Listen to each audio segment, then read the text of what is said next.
of us as Muslims know the story of Isa speaking from his mother's cradle, from the hands of his mother. Most of us Muslims in this audience are not aware that this story is simply not found in the New Testament. It's not found. None of the Gospels of Matthew or Mark or Luke, none of them have it.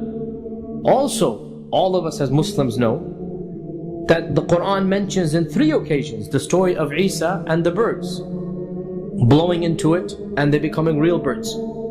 Again, you will be surprised as Muslims to know that this story is simply not mentioned in the canonical Christian Gospels. It's not found. And for the longest times, Christians would ridicule. Look at these Muslims, they have these weird and bizarre stories. Around 150 years ago, in Egypt, a interesting monastery was discovered in the desert. And in it there was the body of a monk from the 4th century CE.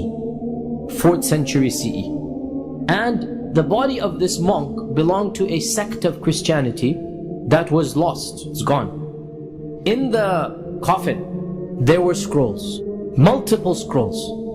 And these scrolls contained Gospels that are beyond the 4 canonical Gospels. Now, you should know that Constantine and others in 325 CE, they basically got rid of all of the other Gospels. There were lots of Gospels. And Constantine ordered these 4 to be chosen, and these 4 became the canonical, all the rest were destroyed.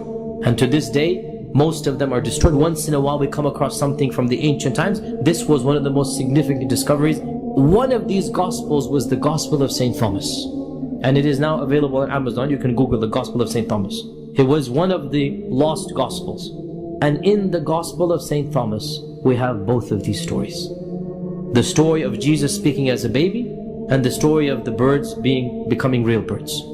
And it is amazing that for literally 13 centuries, these stories were not known to any Christian community. Any. They're only found in the Qur'an. And yet, and this is not, I'm giving you a concrete example, look it up. Go look, buy the book, the Gospel of St. Thomas. Purchase it, read it for yourself. And you find these 2 stories are not found in the actual canonical Gospels, and yet they are found in the Gospel of St. Thomas. And this is clearly a miracle of the Prophet ﷺ. And as Allah says in the Qur'an, you were not there, you didn't know it, your people did not know it, but Allah gave you this wahy.